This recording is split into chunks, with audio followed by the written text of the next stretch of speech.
یہ تاریخ رہی ہے کہ جتنے بھی رسول دنیا میں آئے سب کا مذاق اڑایا گیا ہے، سب کو گندی گندی گالیاں دی گئی۔ ہمارے نبی کو دیکھ لو، پہلے تو اللہ تبارک و تعالیٰ نے ارشاد فرمایا ما یاتیہم من رسول الا کانوا بہ یستہزئون، جتنے بھی رسول دنیا میں آئے سب کو برا بھلا کہا گیا، سب کا مذاق اڑایا گیا ہے۔ استہزاء کا مطلب ہوتا ہے مذاق اڑانا۔ تو جتنے بھی رسول دنیا میں آئے سارے رسولوں کا مذاق اڑایا گیا، انہیں گندی گندی گالیاں دی گئی ہیں۔ اللہ تبارک و تعالیٰ نے ان الفاظ کا ذکر فرمایا، کہا کہ ساحر، یہ جادوگر، مجنون، پاگل ہے، یہ کذاب، پرلے درجے کا جھوٹا ہے۔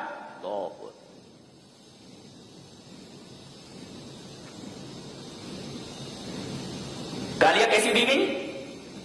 یہ پاگل ہے، بہت بڑی گالی ہے پاگل ہوں، مطلب پاگل ہے یعنی اس کی بات سنو ہی نہیں، یہ مطلب اس کا یہ پاگل آدمی ہے، ایسی اول فول پک رہا ہے تاکہ لوگ اس سے قریب نہ ہو۔ یہ جادوگر، ساحر، کذاب ہے، پرلے درجے کا جھوٹا ہے۔ تو اللہ فرماتا ہے کون سا ایسا رسول ہے جسے ہم نے دنیا میں بھیجا اور اس کو گالیاں نہیں دی گئی، اس کا مذاق نہیں اڑایا گیا؟ تو اگر تمہارے رسول کو کوئی گالی دے، برا بھلا کہے، تو ظاہر ہے کہ تم اپنے نبی کو اپنی جان سے زیادہ محبوب رکھتے ہو، تکلیف ہونا تو لازمی ہے۔ وہ اس لیے کہ ہمارا رسول یہاں رہتا ہے دل میں، اور جب اس کو کوئی برا بھلا کہے جو دل میں رہتا ہو تو دل کو تو تکلیف ہونے ہی والی ہے، بہت تکلیف ہوتی ہے، بہت تکلیف ہوتی ہے۔ جو دل میں رچا بسا ہوا ہو، جس کا نام آئے تو درود نہ پڑھنے والا دنیا کا سب سے بڑا بخیل ہے، جس کا جو مقام ہو، جو دل کی گہرائیوں میں پیوست، اس کو اگر کوئی برا بھلا کہتا ہے تو ایک مومن کا دل دکھنا، اس کے دل کو تکلیف ہونا ایک لازمی بات ہے۔ ساتھ بھی یہ بھی کہا گیا کہ دیکھو تکلیف تو تمہیں ہوگی، لیکن جذبات میں آ کر کے کوئی ایسا قدم نہ اٹھانا جس سے تمہیں تکلیف ہو۔ درد کو ظاہر کرو مگر قانون اور اخلاق کے دائرے میں، قانون اور اخلاق کے دائرے کے باہر مت جاؤ۔ رہا ایسے شیاطین کا معاملہ جو میرے نبی کو برا بھلا کہتے ہیں، انا کفینا کالمستہزئین، ہم ہیں نا ان کے لیے کافی، تم کو ٹینشن لینے کی ضرورت نہیں ہے۔ دل دکھنا لازمی ہے لیکن وہ مارمانا ہمارا ہے، اس لیے رسول ہم نے بنایا ہے اس کو، لہذا ہم نمٹنے کے لیے کافی، ہم کافی ہیں۔ انا کفی یعنی ما یاتیہم من رسول الا کانوا بہ یستہزئون، جتنے بھی رسول دنیا میں آئے ان کے ساتھ استہزاء کیا گیا، ان کا مذاق اڑایا گیا، ان کو گندی گندی گالیاں دی گئی، ان کو برا بھلا کہا گیا، ان کے رو در رو چار لوگوں کے سامنے ان کو برا بھلا کہا گیا، تو ایسا ہے تو ویسا ہے، پیٹ پیچھے برا بھلا کہا جائے۔ لیکن صحابہ کرام نے ایسا کوئی قدم نہیں اٹھایا جس سے ان کو تکلیف ہو۔ ہاں اللہ نے نمٹ لیا سب سے، جیسا کہ اس کا وعدہ ہے انا کفینا کالمستہزئین۔ ایک بات یاد رکھو، نوٹ کرو، نبی کو گالیاں دینے والا، نبی کو برا بھلا کہنے والا اس صفحہ ہستی پر انتہائی ذلیل اور بدترین شخص ہے، اور اللہ تبارک و تعالی اسے ایسی سزا دینے والا ہے کہ وہ نمونہ عبرت اور نشان عبرت بن جانے والا ہے۔ زندہ رہنے والی آنکھیں اپنی آنکھوں سے دیکھ لے گی ایسے لوگوں کو، اس لیے کہ اللہ کا وعدہ ہے انا کفینا، ہم نے رسولوں کو بھیجا، ان کا مذاق اڑایا گیا تو ہم مستہزئین کے لیے کافی ہیں، مذاق اڑانے والوں کے لیے کافی ہیں۔ انا کفینا کالمستہزئین۔ رہا تمہارا معاملہ، تمہارے دل میں درد ہونا لازمی ہے، اس لیے کہ رسول تمہارا تمہارے دلوں میں رہتا ہے۔ ہم رسول کے لیے سب کچھ قربان کر سکتے ہیں، یہ ہے، لیکن منع کیا گیا ہے کہ اخلاق اور قانون کے دائرے کے باہر مت جاؤ۔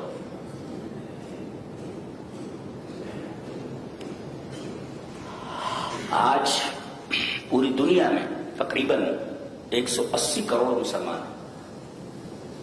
اس حساب سے ہر چوتھا آدمی مسلمان ہے دنیا کا. 180 کروڑ مسلمان ہیں، یعنی دنیا کا ہر چوتھا آدمی مسلمان ہے. 58 حکومتیں ہیں جن میں مسلم حکمران ہیں، لیکن عالم یہ ہے کہ کسی کی کوئی قدر و قیمت نہیں. اغیار جہاں ان کو چاہتے ہیں، جیسا چاہتے ہیں ان کے ساتھ سلوک کرتے ہیں، اور یہ کچھ نہیں کر سکتے. صدائے احتجاج بلند کرتے ہیں. آپ یہ کہہ سکتے ہیں کہ مسلمان صرف اور صرف احتجاجی قوم بن کر کے رہ گئے. کیوں؟ مجال تھی کہ کوئی رسول کو گالی بک لیتا، رسول کو گالی دے لیتا. ہمارے اعمال ویسے ہیں، ان عملوں کی سزا دی جا رہی ہے.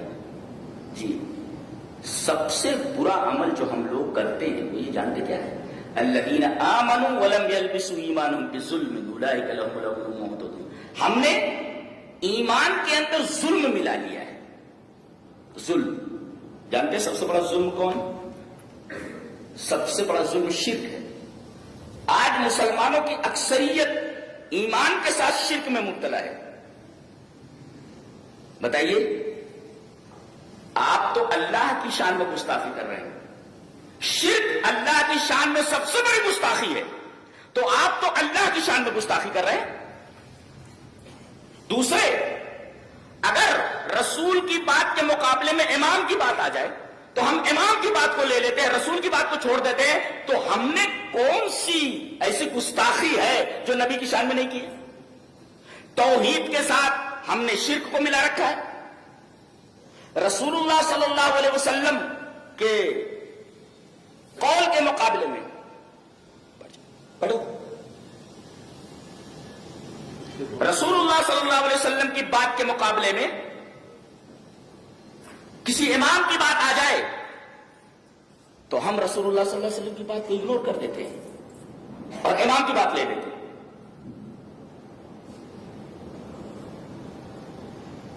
تو تم سے بڑا گستاخ الہی کون ہے؟ اللہ کا گستاخ کہ آپ شرک کر رہے ہیں. اور رسول کی شان میں گستاخی کرنے والا تم سے بڑا کون ہو سکتا ہے کہ تم نے رسول کی حدیث کے مقابلے میں امام کی بات لے لی؟ تم گستاخ نہیں ہو؟ تو ہم تو پہلے سے گستاخیاں کیے بیٹھے ہیں. ان لوگوں کا نمبر دوسرے نمبر پہ، یہ دوسرے نمبر پہ آتے ہیں اور ہم ہی لوگوں نے راستہ ہموار کیا ہے. رسول اللہ صلی اللہ علیہ وسلم کی شان میں گستاخی کا جو راستہ ہے وہ ہم نے ہموار کیا ہوا ہے.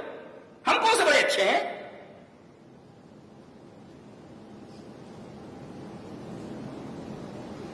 آیت کریمہ پر پڑھتے ہیں آگے.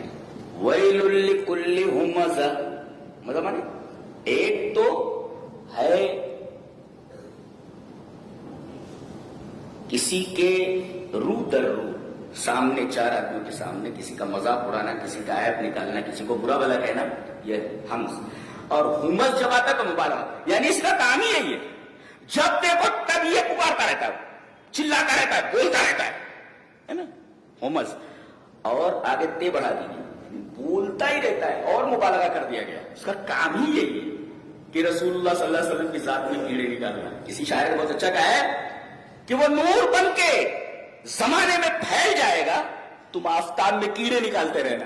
تو یہ بے وقوف لوگ ہیں، یہ آفتاب میں کیڑے نکال رہے. ارے ایسی روشنی ہے، ویسی روشنی ہے، پاگل کہیں گا، یہ آفتاب میں کیڑے نکال رہے. تم آفتاب میں کیڑے نکال، ہمارا نبی تو نور ہے، نور ہے، آفتاب ہے، تم آفتاب میں کیڑے نکالنے چلے ہو. تم سے بڑا بے وقوف کون ہے؟ تو ہمزہ کا مطلب، اور لمزہ کا مطلب ہوتا ہے العیب فی الغیبہ، کسی کے پیٹھ پیچھے برائی کرنا، کسی کا پیٹھ پیچھے مذاق اڑانا، کسی کے پیٹھ پیچھے اس کو برا بھلا کہنا. یہ دونوں باتیں ہو رہی ہیں. سامنے کو برا بھلا کہا جا رہا ہے، پیچھے بھی برا بھلا کہا جا رہا ہے، اور دونوں میں ہمزہ بہت، اور اسی طریقے سے لمزہ بہت. یہ کام بڑی شدت کے ساتھ مبالغے کے ساتھ کیا جا رہا ہے. تو پہلی صفت حمز، دوسری صفت لمز، یہ دونوں نہیں ہونا چاہیے. کسی کے رو در رو چار آدمیوں کے سامنے کسی آدمی کی عزت سے کھیلنا، یہ نہیں ہونا چاہیے تمہارے یہاں. اور لمز کا مطلب ہوتا ہے العیب فی الغیب، اس کی غیر موجودگی میں پیٹھ پیچھے اس کا عیب نکالنا، اس کو برا بھلا کہنا، اس کا مذاق اڑانا، اس کو گالیاں دینا، یہ ہے لمز. اور لومز یعنی یہ صفت بدرجے مبالغہ اس میں موجود ہے، پھر تے لگا دی گئی اور مبالغہ اس کے اندر، اس کا کام ہی یہی ہے، اس کے علاوہ اس کا کوئی کام نہیں. تیسری صفت الذی جمع مالا وعددا، یہ دونوں کام اکثر کون سے لوگ کرتے ہیں؟ ان کے پاس مال بہت ہو، اقتدار ہو، نیتا ہو، وہ یہ کرتا ہے. الذی جمع مالا وعددا، جس نے مال جمع کر لیا اور گنا. ایک ہوتا ہے عدہ گننا، ایک ہوتا ہے عددا، یہاں بھی مبالغہ ہی ہے.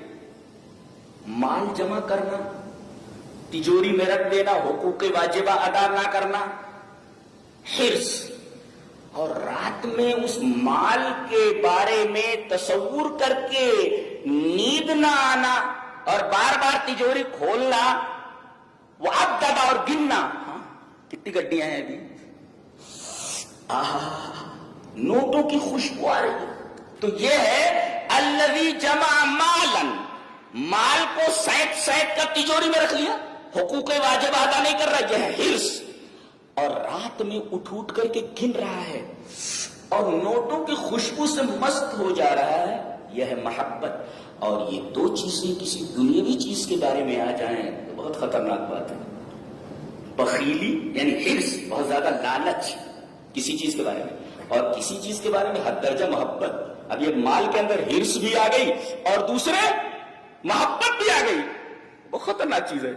مال کی حرص چلو غنیمت ہے، لیکن مال کی حرص کے ساتھ مال کی اتنی محبت کہ نیند نہیں آ رہی ہے، گن رہا ہے، وعددا اٹھ کر کے نوٹ کی خوشبو لے رہا ہے، یہ ہے مبالغہ.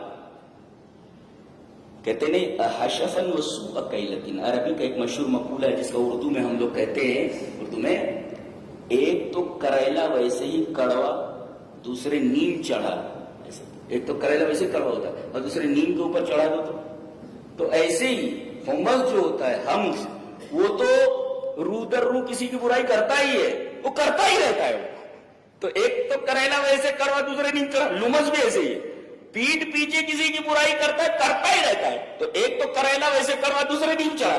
الذی جمع مالا، مال کو سینس سینس کر رکھ رہا ہے، وہ حقوق واجب ادا نہیں کرا، دوسرے نوٹ کی خوشبو سونگ رہا ہے. تو ایک تو کریلا ویسے کروا، دوسرے نیم چڑھا. حشف کہتے ہیں ردی کھجور کو، الحشف ارد اتم، یعنی سب سے ردی کھجور کو کہتے ہیں الحشف. تو کہتے ہیں حشفن وسوء کیلۃ، ایک تو کھجور ویسے بھی ردی ہے اور دوسرے تول کم دے رہا ہے. تول پر یاد آیا، قرآن حکیم میں دو سورتیں صرف ویل سے شروع ہوتی ہیں، اللہ اکبر. ایک تو یہ سورہ ہے ویل لکل، یعنی پہلے لفظ ویل ہے، اور دوسرے ایک سورہ اور بھی ہے ویل للمطففین، تطفیف یعنی پیسے پورے لینا اور تول کم دینا. ان دو سورتوں کے شروع میں ویل آیا یہ لفظ کلمہ وعید، اور نہیں آیا. ہاں، اور پہلے کا تعلق اموال الناس سے اور دوسرے کا تعلق اعراض الناس سے، یعنی ویل للمطففین کا تعلق لوگوں کے مال سے ہے کہ مال پورا لے رہے ہو اور تول کم دے رہے ہو. اور یہاں ویل لکل ہمزۃ لمزہ، یہاں تعلق آدمی کی عزتوں سے ہے. آراز مانی عزت، وہاں لوگوں کے مال کا بیان ہے اور یہاں لوگوں کے آراز یعنی عزتوں کا بیان. وہاں لوگوں کے مال سے کھیل رہا ہے اور یہاں لوگوں کی عزتوں سے کھیل رہا ہے. اور یہ دونوں چیزیں اللہ کو سخت ناپسند ہے. کسی کے مال سے کھیلنا یعنی مال پورا لینا، پیسے پورا لینا، مال کم دینا، تول کم دینا، اور دوسرے لوگوں کی عزتوں سے کھیلنا، یہ دونوں چیزیں اللہ تبارک و تعالیٰ کے نزدیک انتہائی قابل نفرت ہے. لہذا ان دو صورتوں کو اللہ لفظ ویل سے شروع کرتا ہے، ویل للمطففین ویل لکل ہمزۃ لمزہ. اچھا، اس کے بعد کیا ہے؟ اتنا ڈوب گیا ہے. ارے مال ہے ٹھیک ہے بھائی، اب اتنا ڈوب جائے آدمی، ایک تو کریلا ویسے کروا ویسے نیم چڑھا، دوسرے کیا یحسب ان مالہ اخلدا، وہ یہ سمجھ رہا ہے، اللہ پر صرف اس کی سمجھ ہے، یہ حقیقت میں ایسا نہیں، یحسب، صرف اس کا گمان ہے کیا، ان مالہ اخلدا، کہ یہ میرے پاس پیسے آ گئے ہیں تو میری زندگی بڑھ جائے گی، جتنے میں عیش میں رہوں گا اتنی میری لائف بڑھے گی۔ یاد رکھو، اللہ کسی امیر کی امیری کی وجہ سے اس کی عمر نہیں بڑھاتا، اور اللہ کسی غریب کی غریبی کی وجہ سے اس کی عمر کم نہیں کرتا، عمر متعین ہے۔ یہ آدمی سوچ رہا ہے کہ پیسہ ملنے سے عمر بڑھ جائے گی، اور ایسا منہمک ہے مال میں، ایسا ڈوبا ہوا ہے، ایسا غرق ہے کہ الانشغال بھی عن ذکر الموت، موت یاد ہی نہیں آ رہی ہے۔ آدمی موت نہ یاد کرے، مال میں اس طرح مشغول ہو جائے کہ مرنا یاد نہ رہے، اور مرنے کے بعد کی زندگی نہ یاد رہے، ایسا آدمی اللہ کے نزدیک انتہائی قابل نفرت ہے۔ تو یہ تین آدمی انتہائی قابل نفرت، ہمزہ، لومزہ، الذی جمع مالا وعددہ، یہ تین لوگ، من اتصف بہذہ الصفات الثلاثہ فمصیرہ ھذا، یہ تین صفتیں ایسی ہیں زندگی میں لانا تو دور کی بات ہے، فلا تقترب منہما، قریب بھی مت جانا، اس لیے کہ یہ تین صفتیں ایسی اللہ کو سخت مقبوض ہیں، اللہ کے نبی سخت نفرت قابل نفرت یہ چیز ہے۔ اچھا، وہ یہ سمجھ رہا ہے لمبی ہو جائے گی زندگی، ایسے کلا، ہرگز نہیں، مرنا ہے اسے، یہ مال اسے زندہ نہیں رکھ سکتا۔ کہاں ڈالا جائے گا ایسا آدمی جس کے اندر یہ تین صفتیں ہیں؟ چار آدمیوں کے سامنے کسی آدمی کی عزت اتارنے والا، عزت سے کھیلنے والا، عزت اچھالنے والا، پیٹھ پیچھے کسی کی عزت اچھالنے والا، مال کو حرص سے جمع کر کے اس کی خوشبو لیتے رہنا، یہ تین صفتیں جس آدمی کے اندر ہیں، اس کے ساتھ انجام کیا ہے؟ تو ہے ہومز، تو ہے لومز، تو سزا حتم۔ وہ بھی دیکھو، پیش ہے پہلے پھر بعد میں زبر ہے، ہومزن لومزن سزا حتم۔ آگے فرمائے گا کلا لینبذن فی الحطمہ، تم ہو مزو، تم لو مزو، تو تمہارا انجام حتم ہے۔ حتمن بھی یہ مبالغے کا ہے، یعنی جہنم کا ایسا ایریا ہے کہ ایسے آدمی کو جس کے اندر یہ تین صفتیں اس ایریے میں ڈال دیا جائے گا، ڈال دیا گیا تو حتم یحتم کا مطلب ہوتا ہے چور چور کر دینا، جیسے مشغول ہوا تھا نا، چور چور کر کے بکھیر دینا۔ کتنی خطرناک بات یہ ہے، آدمی اس کا نام سننے کو ڈر جائے گا، چور چور کر دینے والے۔ اور وہاں کسی کے اوپر رحم نہیں کیا جاتا، اس لیے کہ عربی میں ہے رجل حتم، حتم آدمی، حتم آدمی کس کو کہتے ہیں؟ اذا کان قلیل الرحمت للماشیہ، ایسا چرواہا جو اپنے مویشیوں کے تعلق سے قطع رحم نہ رکھے۔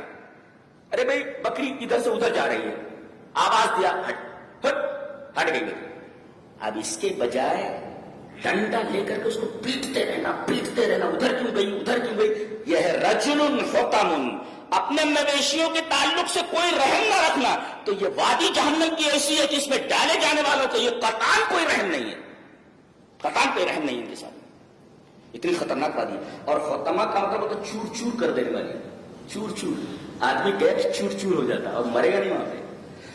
تو کلا لینبذن، اور نبض کا مطلب ایک تو القا یلقی القان، پھینک دینا، الالقاء فی السلۃ المہملہ، ڈسٹ بن میں کسی چیز کو پھینک دینا، اس کو کہتا ہے الالقاء فی السلۃ المہملہ، سلۃ المہملہ میں ڈسٹ بن عربی میں۔ تو اور ایک ہوتا ہے نبض، پھینک دینا، نبض کا مطلب ہوتا ہے نون بے زال، نبض کا مطلب ہوتا ہے کسی چیز کو انتہائی حقیر سمجھ کر، ویلو لیس، ایک دم کسی کام کی نہیں، چھٹ اسے پھینک دینا، اس کو کہتے ہیں نبض، کسی چیز کو حقیر سمجھ کر کے پھینک دینا۔ تو اللہ کی نگاہ میں ان تین صفتوں سے متصف شخص انتہائی حقیر ہے، اس کو ایسے ڈسٹبن میں جس طرح پھینک دیا جاتا ہے، جہنم میں اور حطمہ میں ایسے پھینک دیا جائے گا، لینبذن فی الحطمہ، بے حقیر چیز کی طرح حطمہ میں پھینک دیا جائے گا، اس کی کوئی عزت نہیں اللہ کی نگاہ میں، اس کی کوئی ویلو نہیں اللہ کی نگاہ میں۔ اچھا، اب جہنم میں چلا گیا، حطمہ میں، کلا لینبذن فی الحطمہ وما ادراک ما الحطمہ، اللہ پوچھ رہا ہے، بولا جانتے ہو حطمہ کیا ہے؟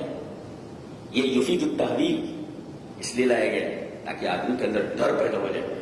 کوئی کہتا ہے جانتے ہو میں کون ہوں، جانتے ہو میں کون ہوں، ابھی بتایا نہیں اس نے، جانتے ہو میں کون ہوں، اللہ فرما رہا ہے جانتے ہو، حطمہ کیا ہے؟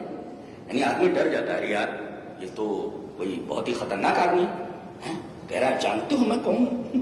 تو یفید التحویل، ہال پیدا کر دیتا. تو وما ادراک، یہ حطمہ میں ڈال دیا جائے گا. اللہ پوچھ رہا ہے وما ادراک ما الحطمہ، جانتے ہو حطمہ کیا ہے؟ اب آدمی اور ڈر گئے. ایک تو حطمہ میں پھینک دیا جانا، اور ایک ہے جانتے ہو حطمہ کیا ہے، اور ڈر گیا.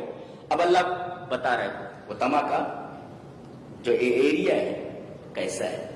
کلا لینبذن فی الحطمہ وما ادراک ما الحطمہ نار اللہ الموقدہ.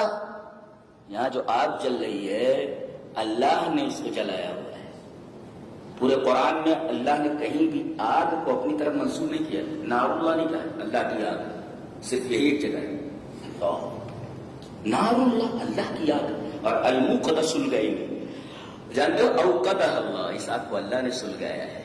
وما اوقدہ اللہ، اور اللہ جس کو سلگا دے لا یقدر غیرہ ان یطفئہ، کوئی اس کو بجھا نہیں سکتا. آدمی یہ سوچے کہ کہیں آگ لگ گئی ہے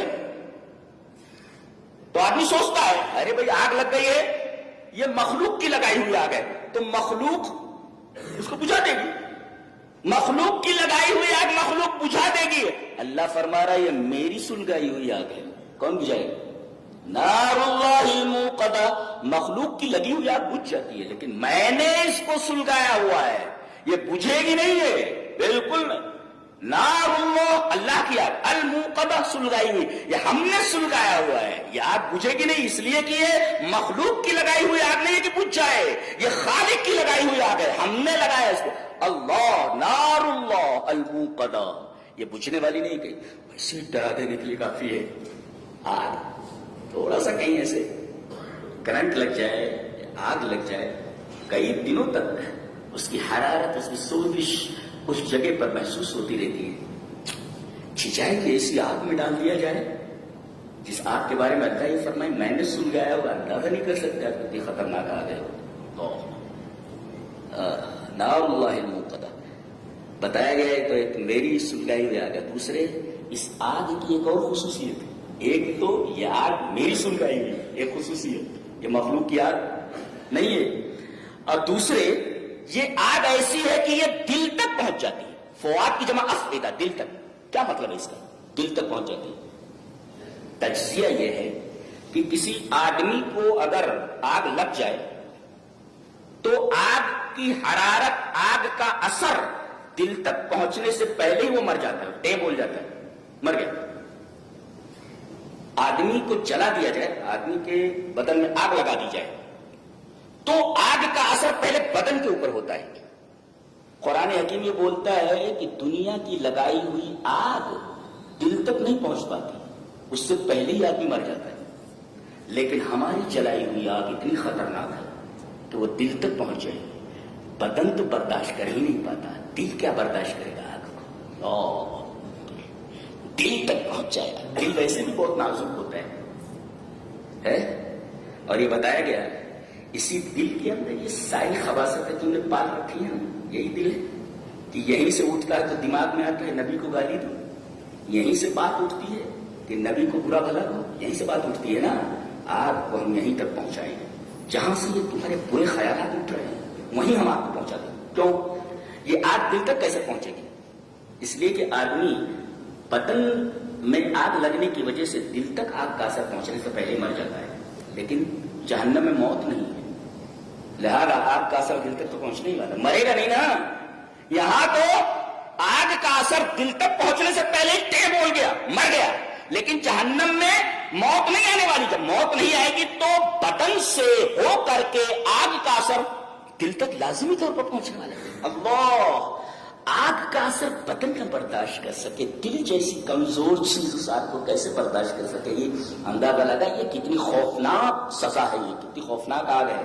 یہ جو اللہ کے رسول کو برا بھلا کہنے والے لوگ ہیں، یہ گستاخ رسول جتنے ہیں، یہ اس سورہ کریمہ کو ایک بار ضرور پڑھیں، تیلگو میں، اسی طریقے سے ہندی میں، اردو میں، انگلش میں اور عربی میں. اردو پڑھا اس کو کہ تمہارا انجام کیا ہونے والا ہے، کب تک زندہ رہو گے. 60 سال، 65 سال، 70 سال، 80 سال، اس کے بعد یہی آنا ہے. کلا لینبذن فی الحطمہ، چور چور ہو جاؤ گے بیٹا.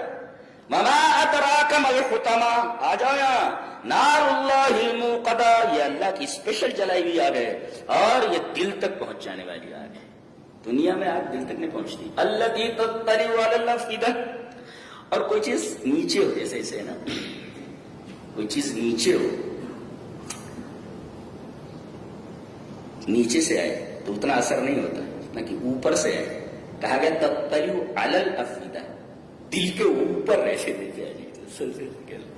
کیا کلام ہے سبحان اللہ۔ میں تو تفسیر کا ویسے بھی طالب علم ہوں، میں ایک لفظ دیکھتا ہوں کہ اللہ تبارک و تعالیٰ کس طرح بات کرتے ہیں، کس طرح خوبصورت انداز میں بات کرتے ہیں۔ مخلوق بات کرتی ہے لیکن خالق جب بات کرتا ہے تو اس کا لیول اتنا ہائی ہوتا ہے کہ آدمی تصور بھی نہیں کر سکتا، اس طرح سے بولا جا سکتا ہے۔ التی، الا مانے پر، اوپر، آن، انڈر نہیں۔ التی تطلع علی الافئدہ، یہ آگ پوری کی پوری اس کو دل کو ایسے اوپر سے گھیر لے گی۔ اس کو الا استعلا کے لیے آتا ہے، استعلا، الا للاستعلا۔ دار اللہ الموقدہ التی تطلع علی الافئدہ۔ آگ کی کتنی صفتیں ہیں گنو؟ چور چور کر دینے والی، دوسرے اللہ کی جلائی ہوئی آگ جو کبھی پوچھے نا، تیسرے دل تک پہنچ جانے والی آگ ہے، اور آگے انہا علیہم موصدہ، یہ کہیں ایک طرف سے اسے نہیں لگی ہوئی ہے، چاروں طرف سے اسے گھیر لی۔ ایصاد کا مطلب ہوتا ہے، اوصدہ کا مطلب ہوتا ہے، اس کو سمجھو۔ حدیث میں ہے انطلق ثلاثۃ فكانوا في كهف فوقع الجبل فأوصد علیہ۔ تین آدمی کہیں جا رہے تھے، مشہور حدیث ہے، تین آدمی کہیں جا رہے تھے، بارش ہونے لگی، جنگل سے جا رہے تھے، پہاڑی راستہ تھا، تو بارش جب ہونے لگی تو وہ ایک کہف میں چلے گئے۔ کہف مینس کیو میں چلے گئے۔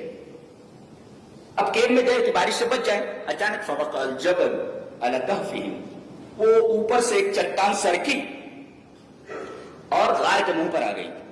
فأوصد علیہم، انہا علیہم موصدہ، یعنی جیسے وہ چٹان آ گئی، کیو میں چلے گئے، چٹان اوپر سے آئی اور کیو کا دروازہ بند ہو گیا، اب نکل نہیں سکتے۔ ایسے ہی اللہ فرما رہا ہے حطمہ میں داخل کرنے کے بعد ہم کیا کریں گے معلوم ہے؟ تم کو اسی طریقے سے بند کر دیں گے جیسا غار میں آدمی چلے گئے تھے نا، اوپر سے چٹان آ گئی تھی، نکل نہیں سکتے، اب اس جگہ سے تمہارا نکلنا محال ہے۔ انہا علیہم موصدہ، موصدہ فأوصد علیہم، ڈال کر کے دروازہ بند کر دیا جائے گا۔ اور آگے جملہ بہت خطرناک ہے، فی عمد ممددہ، عمد واحدی نے کہا، العمد جمع عماد، یہ عماد کی جمع ہے، اور اس کا معنی علی ساطین، بڑے بڑے پلرز ہوں گے، پلرز میں ہوں گے۔ اس کا کیا مطلب؟ گئے جہنم میں، اس کے حطمہ میں، اس کے بعد باہر سے دروازہ بند کر دیا گیا، بیٹا آپ باہر نہیں نکل سکتے۔ اور تیسرے یہ بڑے بڑے پلرز میں، ممددہ کا مطلب پھیلے ہوئے، بڑے بڑے پلرز میں ہیں۔ کیا مطلب؟ ذرا ایک کار کا تصور کیجئے، کار ہے، آدمی اس میں بیٹھا ہوا ہے، کھڑکیاں بند ہے، دروازہ لاکڈ ہے، بند ہے، آگ لگ گئی۔ کم سے کم یہ ڈرائیونگ سیٹ سے پیسنجر سیٹ پہ تو جا سکتا ہے نا، ادھر سے ادھر، ادھر سے ادھر بھاگ تو سکتا ہے نا، تھوڑی تکلیف کم ہو جاتی، تکلیف کم نہیں ہوتی مگر تھوڑی سی تکلیف، اس لیے کہ ہل جل سکتا ہے۔ لیکن اگر اس کو بیلٹ کے ساتھ باندھ دیا جائے تو وہیں پر سیٹ پر ہل ڈل نہ سکے تو اس کی تکلیف مزید بڑھ جاتی ہے۔ ایک تو یہ بند کر دیے گئے اندر، اور دوسرے بڑے بڑے پلرز میں باندھ دیے گئے ہیں، بیٹا ہل نہیں سکتے تم یہاں سے۔ کیسی سورہ کریمہ ہے، ترجمہ پڑھو بار بار اس کا، کم سے کم دن میں ایک بار اس سورہ کریمہ کا ترجمہ پڑھ لو، اور یہ تفسیر جو میں نے پیش کی ہے، تفسیر ذہن میں رکھ کر کے اس کو پڑھو۔ فی عمد ممددہ، بڑے بڑے پلرز میں، بڑے بڑے پلرز میں کیا مطلب؟ یہ لوگ بندھے ہوئے ہیں اس آدمی کی طرح جو کار میں ہے، اور ڈرائیونگ سیٹ پہ بیلٹ لگی ہوئی ہے، آدمی ہل بھی نہیں سکتا، ادھر نہیں جا سکتا، کم سے کم بندر کی طرح ادھر سے ادھر تو اچھل سکتا ہے نا، باہر نہیں نکل پا رہا تو۔ اور اندازہ لگائیے کسی کو کار میں بٹھا کر بیلٹ سے باندھ کر کے اس کی سیٹ کے اوپر آگ لگا دی جائے، اس آدمی کی کیا حالت ہوگی۔ یہ دنیا کی آگ ہے جو تھوڑی دیر میں بجھ جاتی ہے، لیکن یہ آگ ایسی ہے، نار اللہ الموقدہ التی تطلع علی الافئدہ۔ اللہ تبارک و تعالیٰ سے دعا کریں کہ اللہ تبارک و تعالیٰ ہمارے اندر یہ تین صفتیں نہ آئیں، ہم ان تین صفتوں سے دور رہیں، حمز سے، لمز سے، اور جمع مال والانشغال بھی عن ذکر الموت وما بعدہ سے۔ کیا مطلب؟ کسی کے منہ کے سامنے لوگوں کے سامنے کسی کی عزت اچھالنا، ہمز لمز کا مطلب کسی کے پیٹھ پیچھے کسی کی عزت اچھالنا، 2۔ تیسرے، مال کو جمع کرنا، یہ حرص کی دلیل ہے، لالچ کی دلیل ہے، ٹھیک ہے یہاں تک، لیکن رات میں اٹھ کر کے اس کو گنتے رہنا، سونگتے رہنا، یہ ہے محبت۔ حرص اور محبت کسی مخلوق سے ہو جائے تو یہ بہت خطرناک ہے، بہت خطرناک ہے۔ یہ تین چیزیں زندگی میں نہیں آنی چاہیے، بلکہ فلا تقترب منہما، اس کے قریب بھی مت جاؤ۔ اور آپ کو معلوم ہے کہ ان تین چیزوں کا حامل، ان تین چیزوں سے متصف شخص سے اللہ کتنی نفرت کرتا ہے، اندازہ لگائیے کتنی نفرت ہے کہ اللہ نے آگ کو کہیں نہیں کہا میری آگ، اللہ کی آگ، یہی ایک جگہ ہے جہاں کہا گیا اللہ کی آگ ہے۔ تو یہ جو بک رہے ہیں یہ نبی کے خلاف، دل میں درد تو ہوتا ہے اس لیے کہ نبی تو یہاں رہ رہا ہے، دل کو تکلیف ہوتی ہے، لیکن اللہ کے اوپر چھوڑ دیں، ایسا کوئی کام نہیں کریں جس سے فساد پھیلے اور جس سے مزید الجھنیں پیدا ہوں۔ اس لیے کہ نبی نے کبھی اپنی ذات کے تعلق سے انتقام نہیں لیا، کتنا برا بلا کہا گیا، لیکن کبھی آپ نے اپنی ذات کے لیے انتقام نہیں لیا۔ تو درد محسوس کرو، اور درد محسوس کرنے کا طریقہ یہ ہے کہ نبی کریم صلی اللہ علیہ وسلم کے اوپر درود بھیجیں۔ وہ گالیاں بکے نا تو کثرت سے آپ درود بھیجو، 24 گھنٹے میں بس جب بھی یاد آئے نبی بس آپ پر درود بھیجیے، بس وہ برا بلا بول رہا ہے نا تو آپ درود بھیجیے۔ یہ ہے نبی کریم صلی اللہ علیہ وسلم سے ہماری محبت کا اظہار، ہم اتنا ہی کریں۔ بلکہ وہ جو بک رہا ہے نا، وہ بکنے کی سزا اللہ نے اپنے اوپر وہ کر لی ہے، کیا کر رہا ہے اسے، اِنَّا كَفَيْنَاكَ الْمُسْتَهْزِئِينَ، کافی ہیں ایسے بدماشوں کے لیے۔ اللہ تبارک و تعالی ہمیں نیک عمل اور اچھی سمجھ کی توفیق عطا فرمائے۔ وآخر دعوانا الحمد للہ رب العالمین۔